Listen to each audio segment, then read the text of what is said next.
Okay, welcome everybody. This is the exciting time of the year where we hear from our new faculty members. We have 7 of them today, new faculty in CSD, HCII, ISR, and robotics.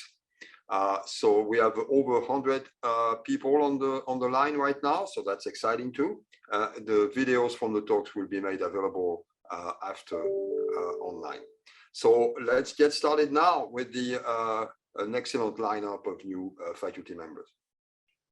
And my research is in system security and applied cryptography.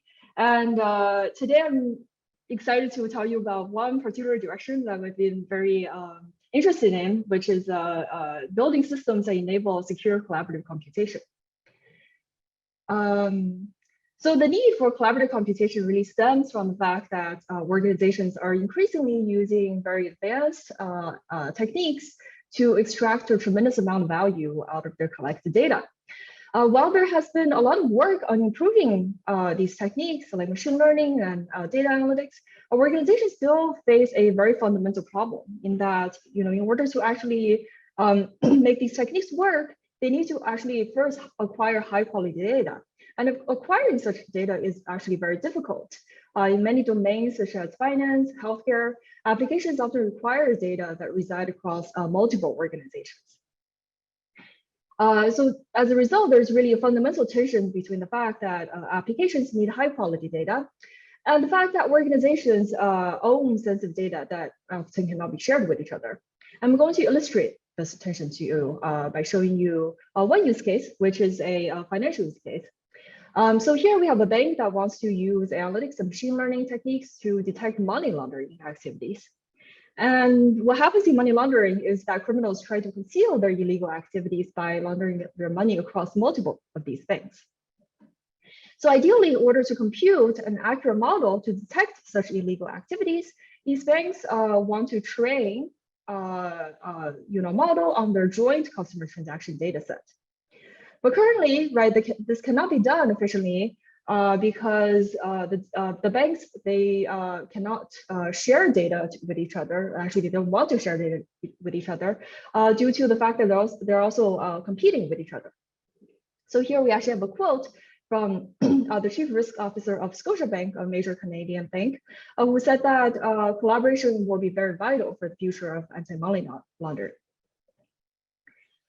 So there are many applications that can be enabled by data sharing. AML is one of them, but this simply cannot happen today because the data that people want to use, the data in question, right, is very sensitive and cannot be shared. So one possible solution is to leverage a trusted third party that can kind of compute the result, the final result, machine learning or analytics, by having access to all the parties' plain text data. But of course, this is from talking to our industry collaborators, they also don't like the solution because it's one extra party you have to trust.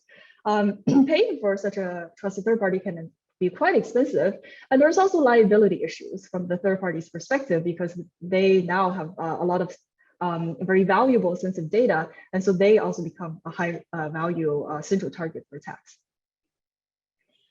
So my research recently has focused on solving this problem by building systems that enable collaborative computation without utilizing a trusted third party that sees all of the other parties' plain text data. And the key guarantee that my systems provide is that the participants can share their data with each other for joint computation, but without ever showing the plain text data to each other. In fact, the parties only learn the final result of the computation without seeing the other party's inputs or the intermediate results. In terms of my approach to solving this, so I am a systems builder who builds secure systems by leveraging advanced cryptography, and I achieve this via careful co-design of systems and crypto. And really by bridging the gap between these two areas, my systems are able to provide strong and provable security guarantees, and also often orders of magnitude faster than straightforward approaches.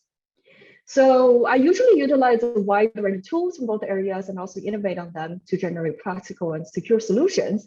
And for example, one recent work called Helen, which is a system for training regularized linear models using a advanced crypto technique called secure multi-party computation. And in this work, right, through a holistic approach by combining insights from systems, cryptography, as well as machine learning, we're actually able to build a system that has the same strong security guarantees as the baseline, except it's much, much more efficient. So instead of estimating 3 months to complete training, we're actually able to, we only need 3 hours to train a model of the same accuracy. So looking forward, I'm very excited to continue to explore future directions in the DMP area of collaborative computation. But in general, really what I want to do is to build systems that democratize the capabilities of advanced cryptographies so that everyone can take advantage of these techniques. And I believe that by applying advanced crypto to systems, we can build systems that provide very rich functionalities and very strong security guarantees against a malicious adversary. And in the other direction, I believe that systems can be used to make cryptography much more usable, much more scalable and efficient. At the same time, the practical constraints that we see in systems today can also be fed back into how we design crypto and inspire interesting theoretic techniques as well. So I believe that by bridging these two areas, we can build secure, functional, and performance systems that enable a whole new set of applications. And just as a final note, I think I'm being a system builder. One of my goals is to build artifacts that can be used in the real world. And here I'm just showing some open source projects that I have out here on GitHub that have I guess been used in industry as well. So this is definitely one thing that I want to keep doing as a faculty. So that's it for my presentation. Thank you very much. And I'll stop sharing. Well, hi, everybody. How's everyone doing today? Good? So ramping up for the new semester? Well, today I will talk a little bit about my work in supporting education beyond the classroom. Before I get started, a little bit about myself. My name is Franceska. I am going to be an assistant teaching professor in CSD and HCII. I will be teaching in fall 2021 2 courses, 5121, Introduction to Data Structures, and I will be teaching co-teaching 5110, Principles of Computing. My research areas focus in human-computer interaction and learning sciences and education technologies. I completed my PhD at the School of Computer Science at CMU in the HCII, and my dissertation was on creating tools to support teachers, their teaching, and to help them improve their practices in the classroom. So I'll tell you a little bit more about that today. In addition, I'm very passionate about teaching and education. I am the co-founder and co-director of the SCS community for teaching and CS education here at CMU, and I'll tell you a little bit more about that as well today. For more information, you can visit my website also shared here. So let me start a little bit with my research in education and the learning sciences. I would like to share with you this quote from Herb Simon, which says, "Learning results from what the student does and thinks, and only from what the student does and thinks. The teacher can advance learning only by influencing what the student does to learn." Thus, teachers play a crucial role in supporting their student learning in everyday activities in the classroom, and it is crucial to also support teachers in their practices, as well as help them work and improve on their teaching. As classrooms are becoming more and more instrumented with various education technologies, new opportunities are emerging to provide teachers with more personalized and frequent support. For example, such classroom technologies could collect and generate data on teachers and students, and then provide this data to instructors as feedback to support their teaching in the classroom and help improve their practices. So my work actually focuses on designing, developing, and deploying technologies that support teachers outside of class with data from various classroom technologies and sensors in the classroom. My aim is to support as well as help improve teacher practices as a first step towards their long-term behavior change. I will show you just a quick example of a dashboard that I have created on my work. This is created with data collected from sensors at Carnegie Mellon, and this is data from, obviously anonymized, from one of the instructors who worked with me in one of our studies. By showing teachers this data, I found through various user studies that they appreciate having this own information. They want to see the data and see how their performance and their students' performance is throughout the semester. And this data actually affected the goals that they set and the behaviors they want to change to improve their practice in the classroom. In terms of the work that I have done beyond research in terms of education, I would like to share with you some of the initiatives that are going on here in the CMU community. I am the co-director and co-founder of the Community for Teaching and CS Education. I created this community and I run it together with professors Michael Hilton and Brian Relling.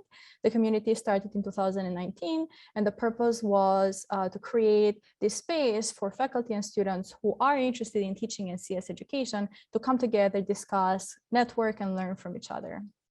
The community actually started very small, but here's a picture of us pre-pandemic. Maybe some of you can spot yourselves in the picture. This is faculty and students from all the School of Computer Science. Currently, we meet twice a month in smaller groups. The community has been very successful in achieving a couple of goals. For example, through the meetings, we have created a space to provide support to each other in terms of teaching. We can ask questions, we can share resources and best practices. But in addition to that, we also discuss and try to learn more about current research around teaching and current research in CS education. We discuss various papers that come out in conferences and so on. So if this is interesting to you, please let me know. You can join our Slack group where you can have access to our meeting days and times and other various resources. You can connect with the community and also be part of the discussion. We have some plans for the future where not only we want to strengthen the community and spread the word and make sure that everybody in SCS knows about us and can attend if they're interested, but we also are planning on creating a panel on academic jobs for jobs related to teaching specifically, as well as creating a wiki or some sort of other repository to gather all the knowledge and common practices that we can share with who is interested in teaching and CS education. So thank you everyone for your attention. Great. So I am Christina Harrington, incoming or new assistant professor in the HCI Institute. I like to kind of frame my research and the work that I do as kind of being at that nexus of interaction design and health and racial equity. Just as a little bit of a background, I am a designer by trade and an engineering by training. So I come from a very interdisciplinary background, and that kind of frames my approach to technology design and technology research. So I think about approaching equity from this lens of interaction design as a way to kind of elicit change towards more positive health and societal outcomes, whether in ways that people are able to access information or the ways that people experience tools and digital resources that are meant to support and enhance well-being and overall just life. So I currently direct the Equity and Health Innovations Design Research Lab that I have brought to CMU with me, where we kind of think of design as a catalyst for social change. And we look at design as both a tool and a lens to addressing social inequities. My work focuses on equity in both access to health tools and digital access more broadly, as well as explores how we make research more of a collaborative engagement with communities that surround research institutions. And my research falls into two main areas. The first being facilitating equity and health information access and wellness tools for aging in place. So I do a lot of research with older adults, those over the age of 65 in the context of the United States.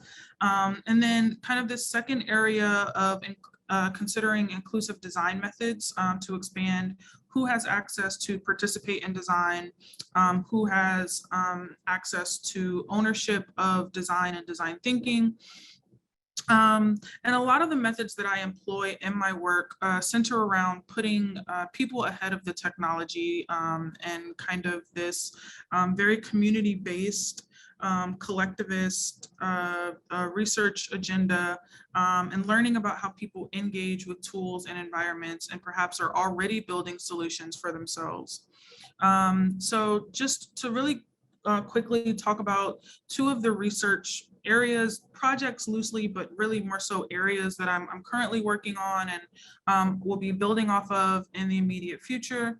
The first being a project where we are exploring the feasibility and conversational approaches to health information seeking among Black older adults, considering digital literacy and technology proficiency, and the ways that these impact experiences with consumer health tools. So we're currently wrapping up a linguistics analysis to understand this concept of code switching that happens when Black Americans engage with conversational devices, particularly in the context of health information seeking. So looking at how Black elders ask health-related questions with these devices, how that kind of translates into, you know, the dynamics of actual conversational dynamics, and what it means to have to kind of code switch when engaging with these devices themselves. And as a part of this study, we've also been exploring individual cultural values as they relate to chatbots as conversational health information resources, which you know, also kind of falls into do I see myself in the digital tools and resources that are available to me? And then the second area, as I mentioned, going back to considering inclusive methods to expand who has access to participate in design. The other major area that I'm really interested in is this premise that there are indeed Black people in the future of our technological landscape. And we should consider not just how we design for them, but what design means to them. And so as a part of this work, I've been working with a collective of Black women designers to envision a toolkit that supports community ownership of design futures. Right now, we have been not really exploring, because at this point we've actually designed a speculative design toolkit, which uses an Afrofuturism lens to engage people in collectively thinking about futures, and not necessarily just technology futures or future computing systems, but also just the future of spaces and community building that speaks to collectivism, the future of design as a social practice, and what it means for people to have access to it. So we've chosen to use this Afrofuturist lens and aesthetic here to promote inclusion and communities being able to see themselves reflected in not just the aesthetic of design, but also the ways that topics are considered when we think about what we design and how we design. And this also has looked like some of the other work that's come out of my lab in this area of creating tools and resources for those who are interested in engaging in design but might not have formal design backgrounds. So this is actually a zine that we created in my lab as a way to support people interested in engaging in community-driven participatory design. And this was based on talking to several community design practitioners who currently do this work but don't exactly call it design, and just understanding what is that kind of where is that line and that crossover between you know, organizing for community change and actually thinking of this as design thinking. What are some of the tools and methods that people are using, and how do we make that more inclusive from the side of academic or industry designers who are wanting to engage more with the communities that we sit in. So any questions about any of the stuff that I'm doing, you can definitely reach out via email. And sometimes I rant on Twitter about all things design and equity and technology and academia. So I can be reached there as well. All right. Hello, everyone. My name is Patrick Park. I am an incoming assistant professor in the Institute for Software Research. And my research is basically looking at how social relationships are formed in our digital age, especially with the presence of social media, as well as how these networks that we can observe are affecting important social processes.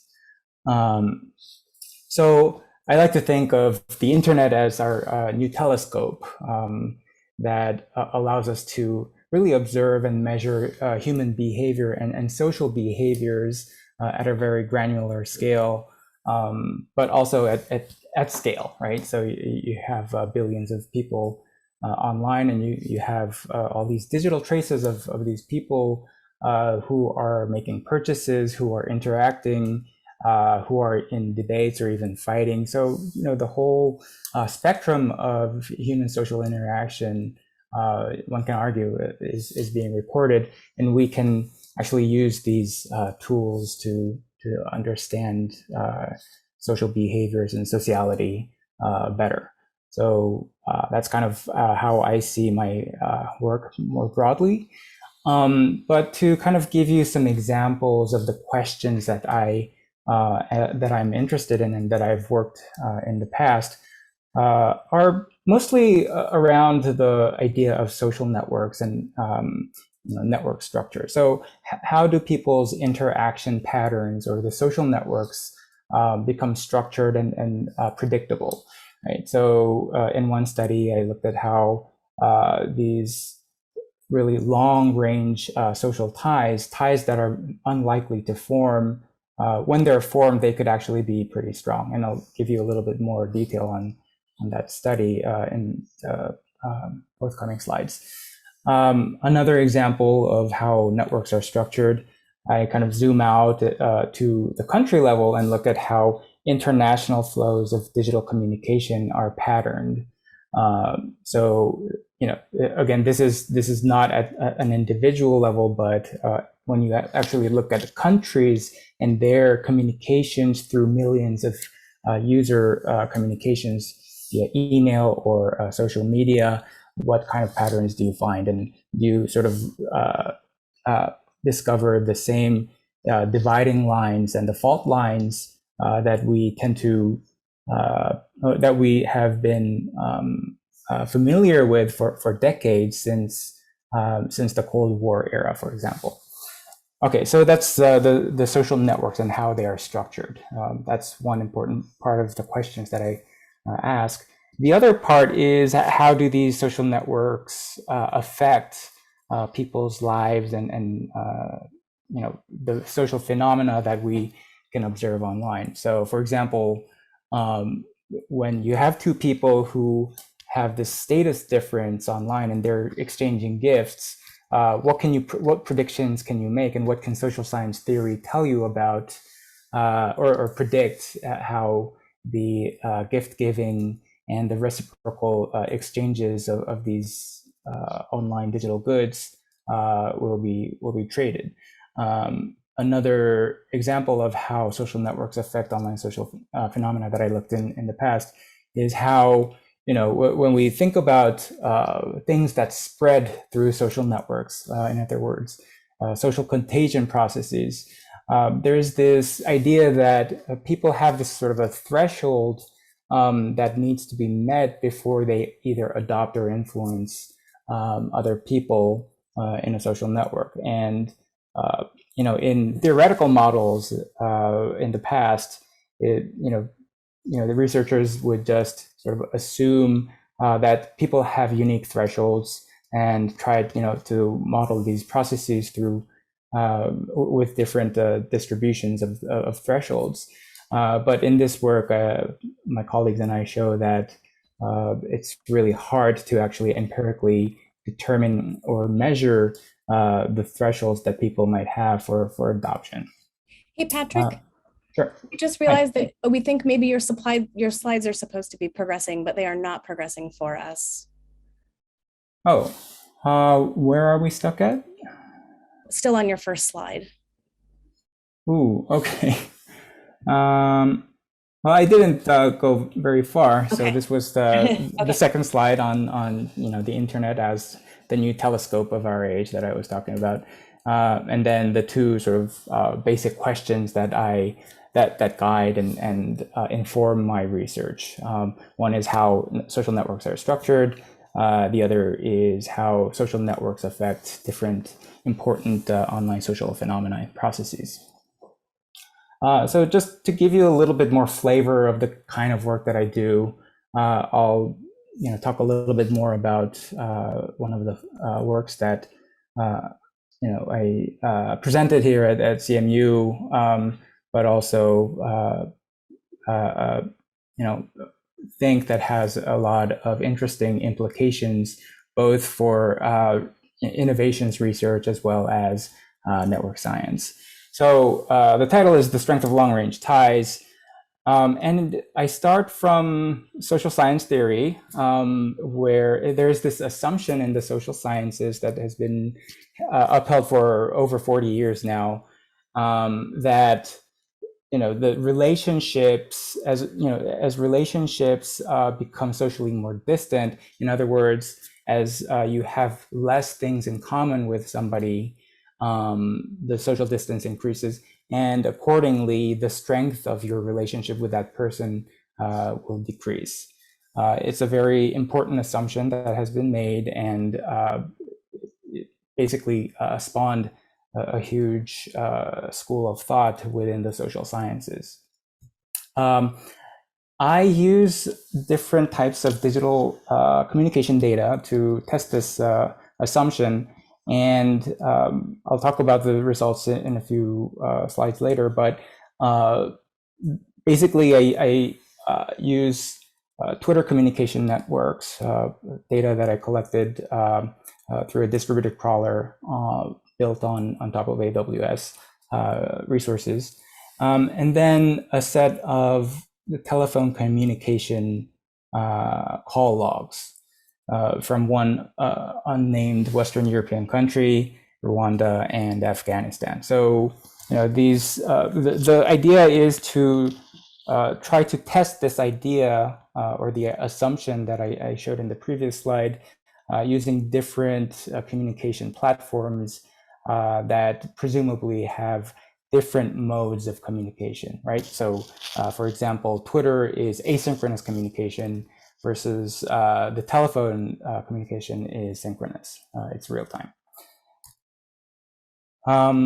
And when I look at the whole range of social distances that I call tie range, at first I find that there is this drop in tie strength. By the way, the y-axis here is tie strength, and the x-axis is the distance, social distance of the tie.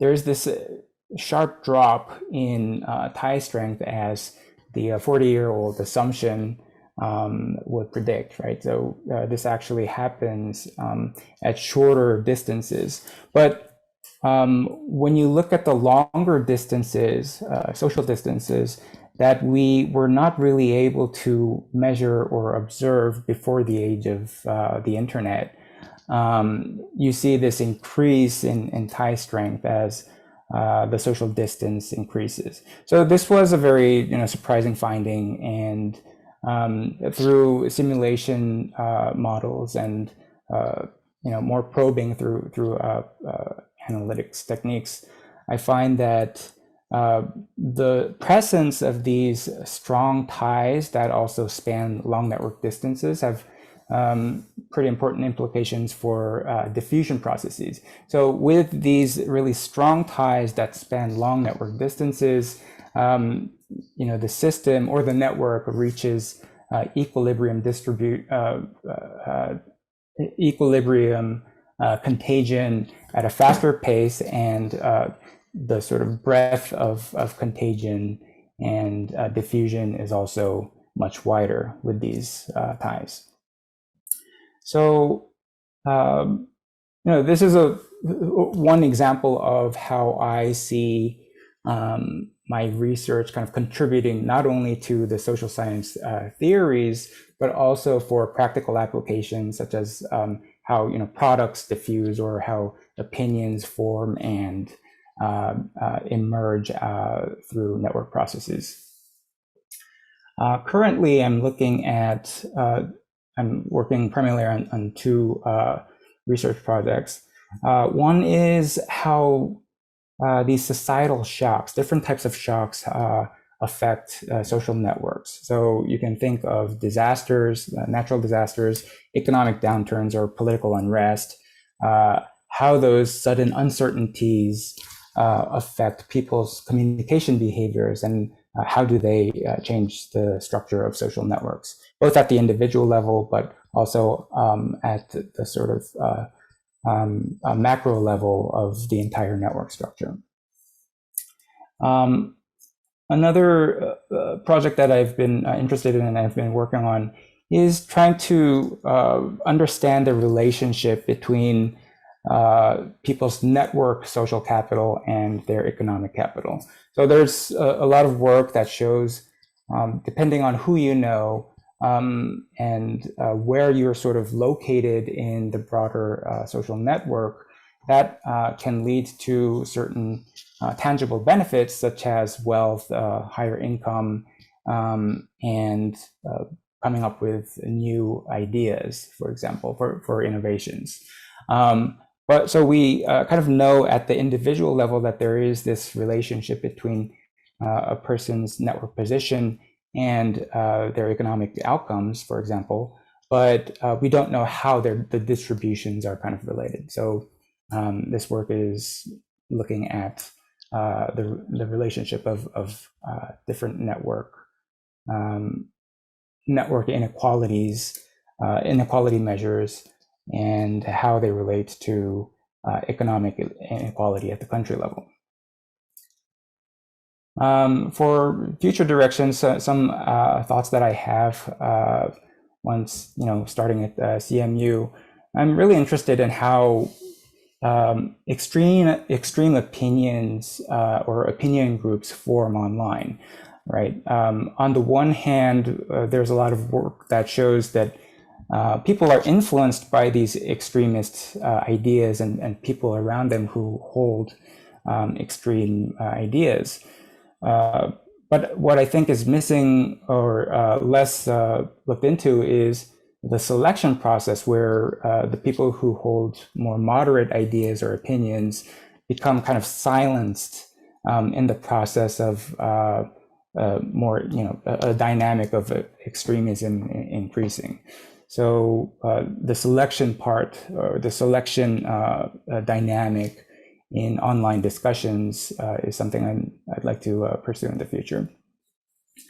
Lastly, I'm also interested in looking into network ecology of technological innovations. So you can think, for example, there are different blockchains and different groups that are developing these technologies, cryptocurrencies, there's a whole ecology of different chains and different technologies that are sometimes competing and sometimes supplementing one another. So when you look at these different technology groups, if you will, and how their networks are structured, you can start to predict or model how the collaboration structure among these developers and stakeholders affect the direction of innovation, as well as their adoption to the wider society. So, and I think CMU is an excellent place to explore these ideas, and I'm really excited to have that opportunity. So, thank you very much. So then, hello everyone. It's great to see you all. Hopefully you'll be in person again soon. So I'm Zachary Erickson. I'm a new faculty member in the Robotics Institute, where I'll be leading the Robotic Caregiving and Human Interaction Lab. And my research focuses on intelligent physical human-robot interaction, where robots are in close physical contact with people.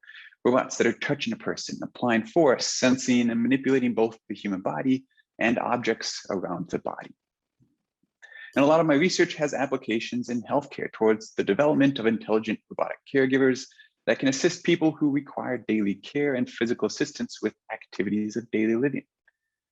An example from my research on what this close physical interaction can look like is bathing assistance, where a robot is using a wet washcloth in order to clean off a person's body, or dressing assistance, where a robot is helping someone with disabilities put on a fresh set of clothes for the day, or helping them get undressed in the evening. In general, my lab will be focused on developing new computational control and sensing methods for intelligent assistive robots, but I'm going to highlight just 2 research directions here today. One direction I'm very interested in is designing new sensors and sensing techniques for robots to better sense and interact with the human body. One such example is capacitive servoing, which we've been developing to track human motion in real time and navigate a robot's end effector around the human body. And this is motivated by the occurrence of visual occlusions during robotic caregiving.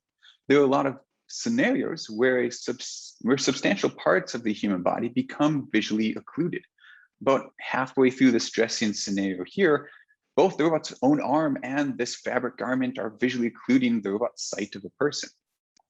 And this lack of vision is one of the major challenges that capacitive sensing aims to address. And in fact, in this video, the robot is using capacitive servoing to adapt to any arm movements made by this participant. So to do this, we designed multidimensional capacitive sensors. These sensors emit an electric field, which allows us to estimate distances to nearby conductive objects, such as the human body. We then train local pose estimation models based on capacitance data. And then we use these pose estimates within a feedback control loop in order to servo a robot's end effector around the body. But what's unique about this sensing approach is that it allows us to use really simple controllers, such as proportional derivative control, in order to perform servoing around people. We then conduct studies with both able-bodied participants and people with disabilities. And in this video, capacitive servoing is allowing the robot to adapt to the involuntary vertical motions made by this participant with cerebral palsy while dressing both sleeves of a hospital gown. Now, when it comes to developing robots that interact with real people, there's still several challenges though. First, real-world robots and real human studies are quite expensive. There are also risks with physical interaction, and we would never want robots to accidentally hurt someone. And then lastly, collecting data on a real robot with real people is really slow. But what if we could use physics simulation to overcome some of these challenges? So I'd like to end on is how we've been using physics simulation to open up entirely new research directions and opportunities within physical human-robot interaction. Our research has recently introduced Assistive GEM, the first open source physics-based simulation framework for modeling physical human-robot interaction and robotic assistance. And with Assistive GEM, I should say, we're now able to develop environments where lots of different robots are assisting many different types of people. We can now benchmark physical human-robot interaction and learn controllers for assistive using reinforcement learning. And we can investigate generalization of physical HRI from a number of angles, including human motion, preferences, and variation in human body shape and impairments. Now, to help bridge the reality gap between simulation and the real world, we've also introduced Assistive VR GEM, which allows us to bring real people into physics simulation to interact with these virtual assistive robots. And what VR enables us to do is iteratively improve robot control policies with real human motion, such as these assistive robots are now starting to succeed in providing physical assistance to real people. So again, my research explores intelligent physical human-robot interaction and robotic caregiving, and I look forward to seeing many of you soon on campus, and don't hesitate to reach out. I put my email here on this slide. So thank you. Hi, everyone. My name's Winnie. I am a systems scientist in the Robotics Institute, and I am interested in active perception and developing strategies to unify perceptual pipelines to enable robots to perform more intelligent and useful tasks. So typically in robotics, the same underlying sensor data gets processed in different ways. So there might be a processing pipeline for state estimation, and another one for mapping, and a third one for hazard detection. But as robots become increasingly complex with increasingly high resolution sensors, we need ways to make this processing more efficient. And while I'm very interested in theoretical developments, I also want to quantify how well the approaches that we develop work in practice in very challenging domains. So here's an overview of different types of research that I'm interested in. First is pose estimation and multimodal mapping of complex environmental structures. So in this video, I moved the sensor around and estimated the pose of the sensor using depth information. Over here is a graphic of an occupancy modeling technique where we took some LiDAR data, learned a Gaussian mixture model of it, and then sampled from the distribution and ray traced through an occupancy grid to estimate the occupancy in the environment around the robot. I've also worked on exploration of unstructured, significantly 3D environments in caves, and performed environment modeling and autonomy with multiple aerial systems. And for the rest of this presentation, I'm just going to show videos because I've done a lot of robot deployments in fairly complex environments. So the first video is of an aerial robot. It's a very small robot, about the size of a loaf of bread. It has a downward facing camera that it uses to estimate states. And we use continuous representations to model the environment. If you look at the bottom left portion of the video, you can see the map being built in real time. And in the bottom right-hand corner is the sensor data. And the robot operates in a completely dark environment using the downward-facing camera and an onboard light source. You can see it actually going up some stairs, and it goes from an environment that is completely dark to a well-lit environment without crashing. And then it goes to a hallway, continues modeling, and pretty accurately captures the change in height between that lower floor and the upper floor.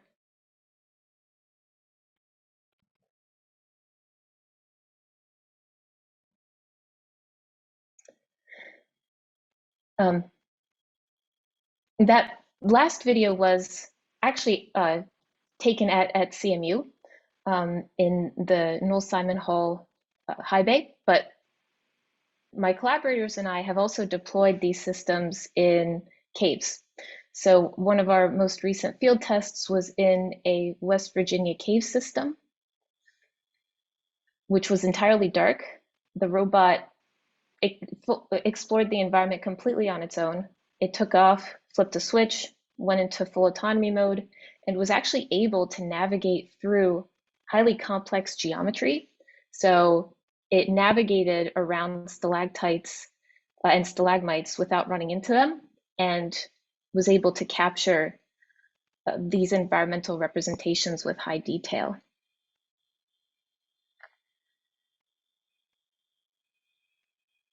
And once the battery was depleted, the robot was landed.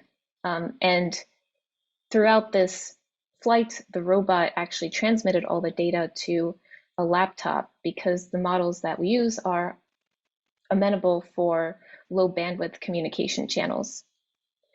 And the last video I want to show is of a team of 2 robots being teleoperated and mapping an industrial tunnel.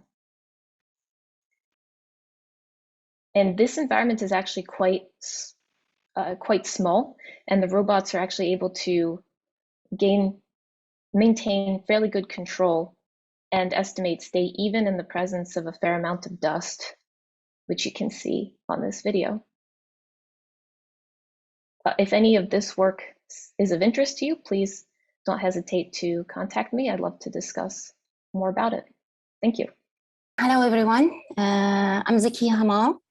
I'm a system scientist at the Robotics Institute. It's a pleasure to be here today and to share with you some of the research topics that I will be interested in and working on for the next couple of years.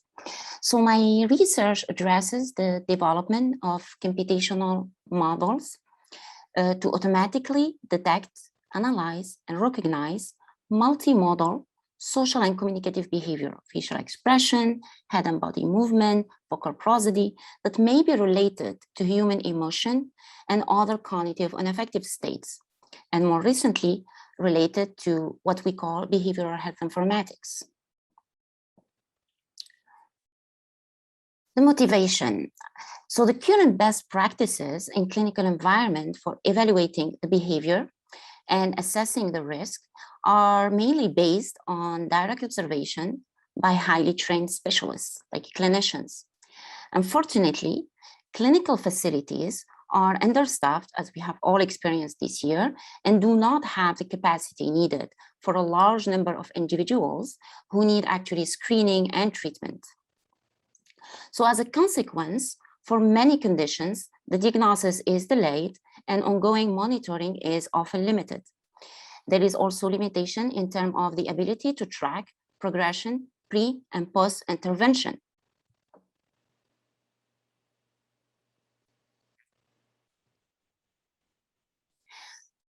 Behavioral AI, or multimodal analysis of computational model for multimodal human analysis, make it possible to address some of the limitations I just mentioned. For example, it makes it possible to automatically measure the behavior, facial expression, head and body movement over a long period of time for a large number of individuals and in a wide range of settings. We do not need to retrain specialists to do this task every single time. It can help actually identify early stage signs of illnesses when often the interventions may be more effective. And all of these lead eventually to a larger scale needed objective screening and efficient treatment assessment. So behavioral AI has the potential to become part of evidence-based practice as another source of valuable information to the clinician, in addition to clinical intuition and existing research and evidence. However, truly innovative advance in this field requires significant and close collaboration between technical and clinical experts. So my research addresses more specifically the development of objective tool for measuring and analyzing the behavior, as you can see here, of children and adults during face-to-face social interaction or clinical assessment. My work addresses facial expression. Sorry about that, it's expected. I'm gonna get back very quickly. Sorry about that, my connection is not very good. I'll even get back to track very quickly.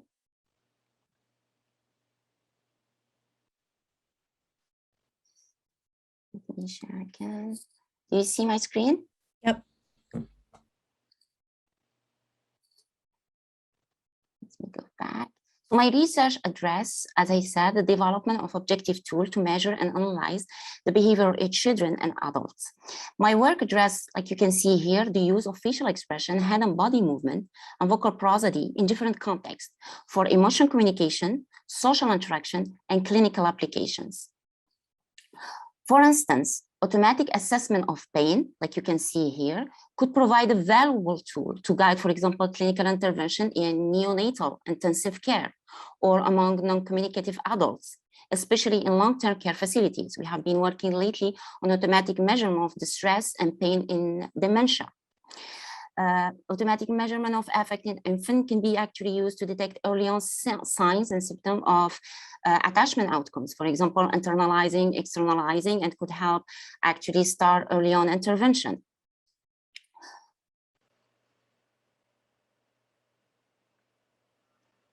The other aspect of my research that I'm interested in moving forward with is also what we call from reactive to proactive care.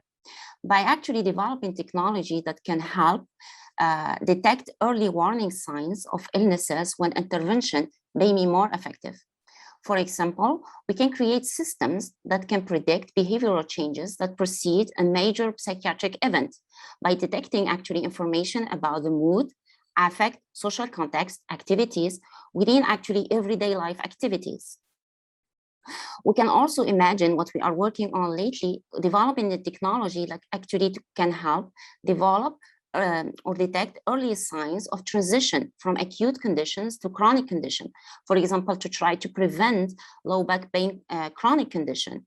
So the ultimate goal of my research is really to build systems that complement and augment the clinicians' abilities for a better assessment and treatment outcomes.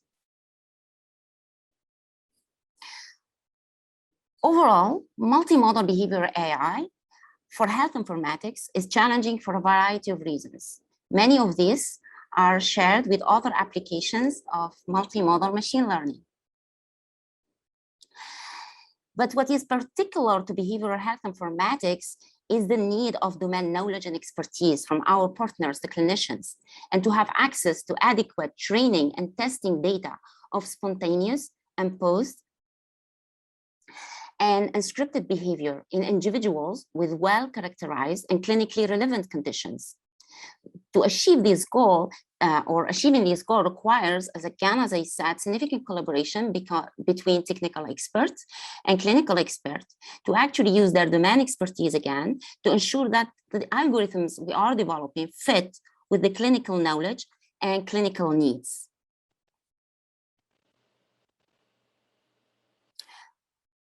So thank you again very much for welcoming me today. And I am looking forward actually for opportunities for collaborations. As I have showed, my research is multidisciplinary. I hope to have the opportunity to collaborate with my colleagues from computer science, from computer vision, machine learning, software engineering, and human-machine interaction. With that, thank you very much for your attention.